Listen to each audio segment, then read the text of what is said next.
Good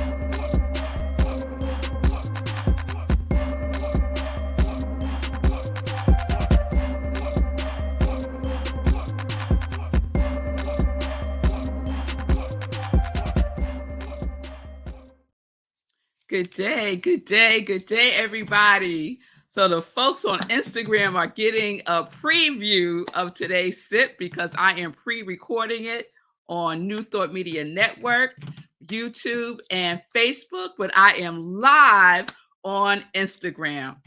So welcome everyone. Welcome to Sip with Rev Melissa.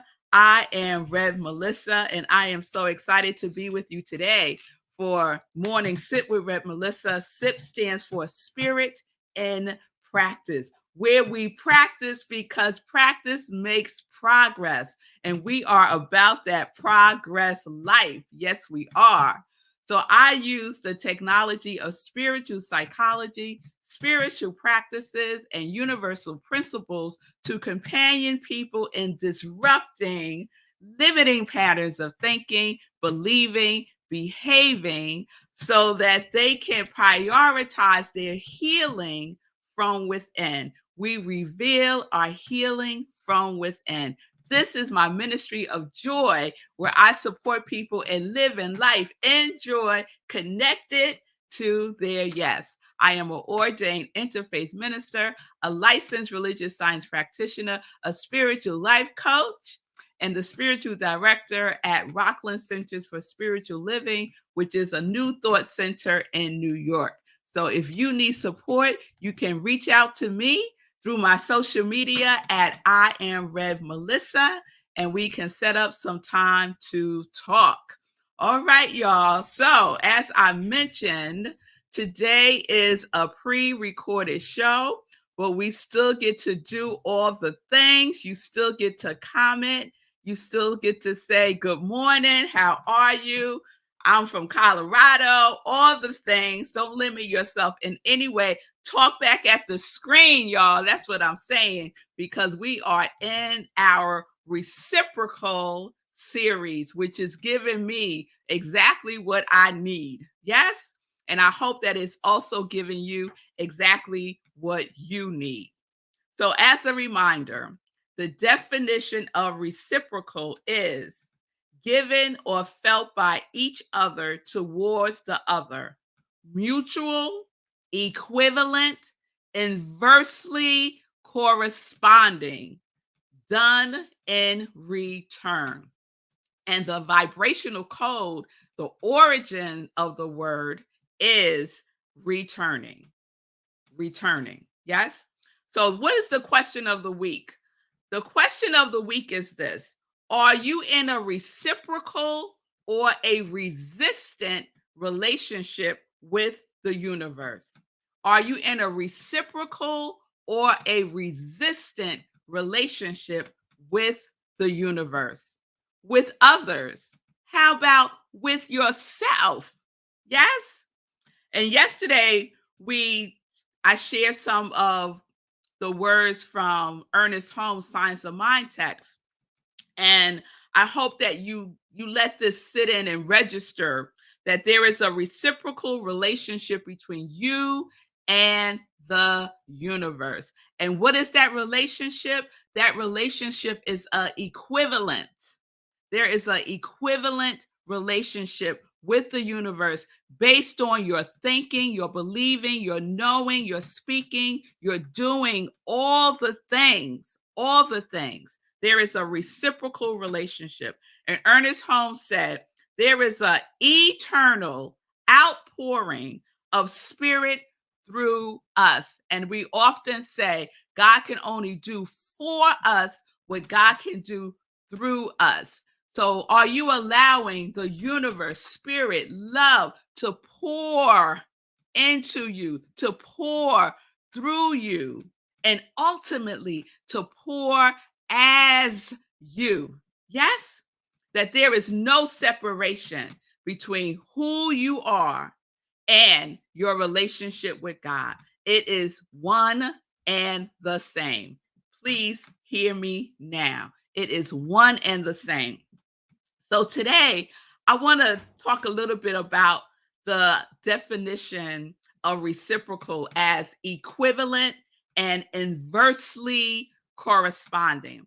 So I had to look up the word inversely because you know how I do. I got to look up the word and I need to know the origin. And for me, the origin is the vibration of the word. So the origin of the word inversely is to turn upside down or inside out. Woo.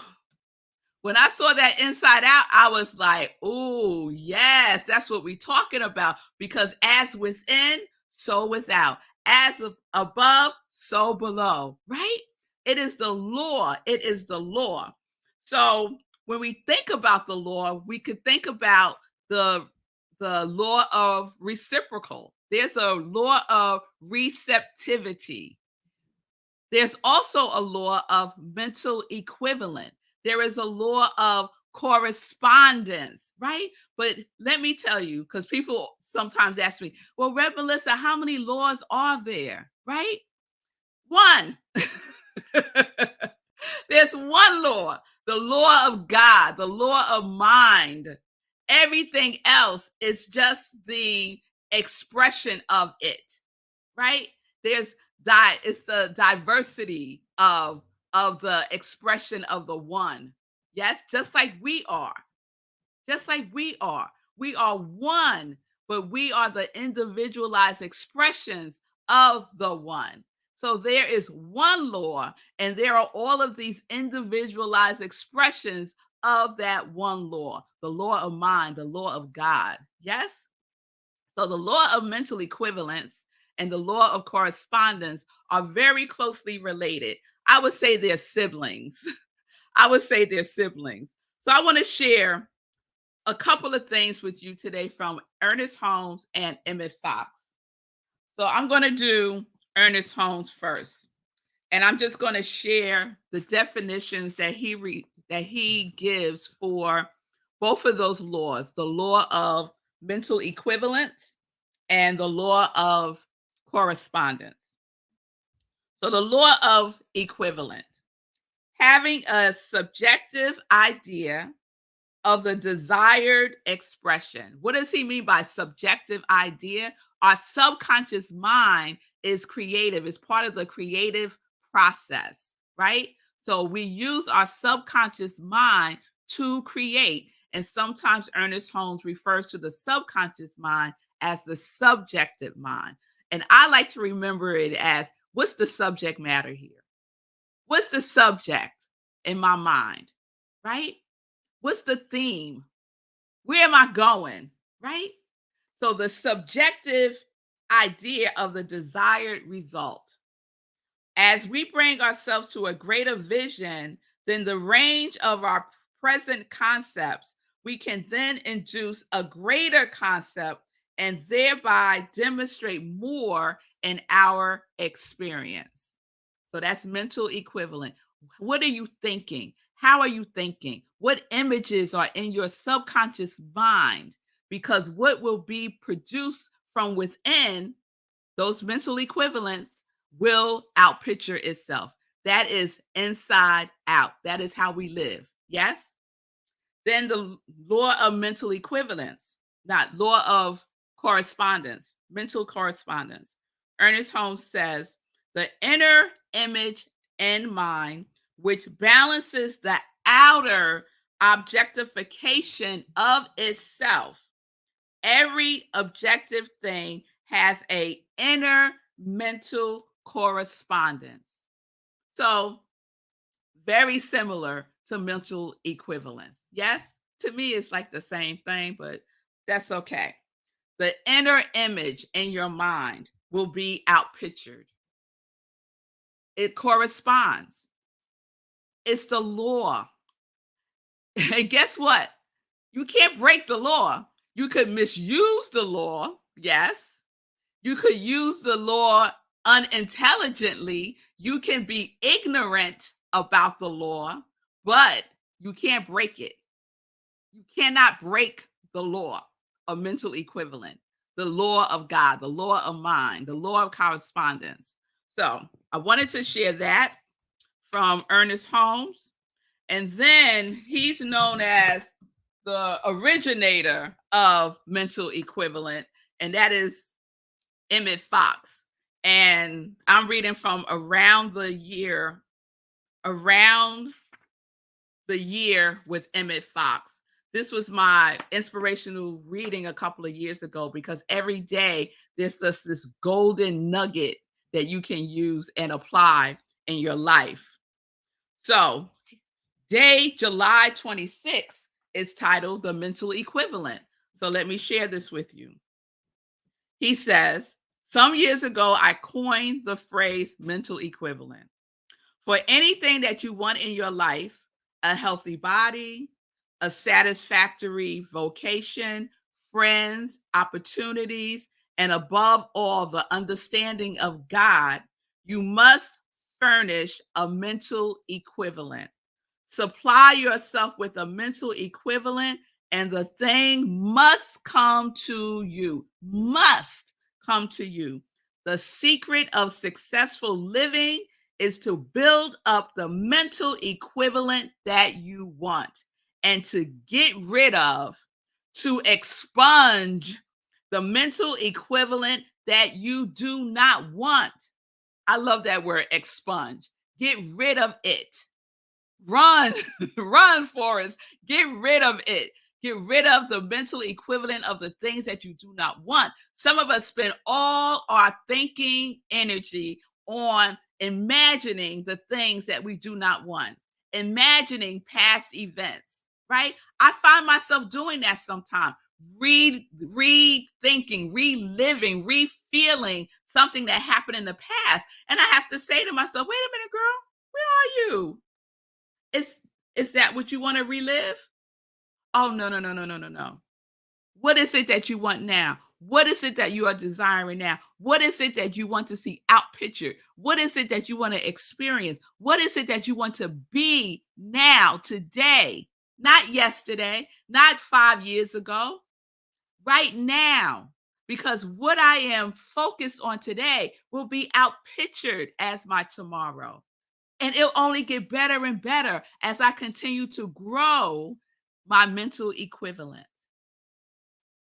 Because our relationship with the universe is reciprocal.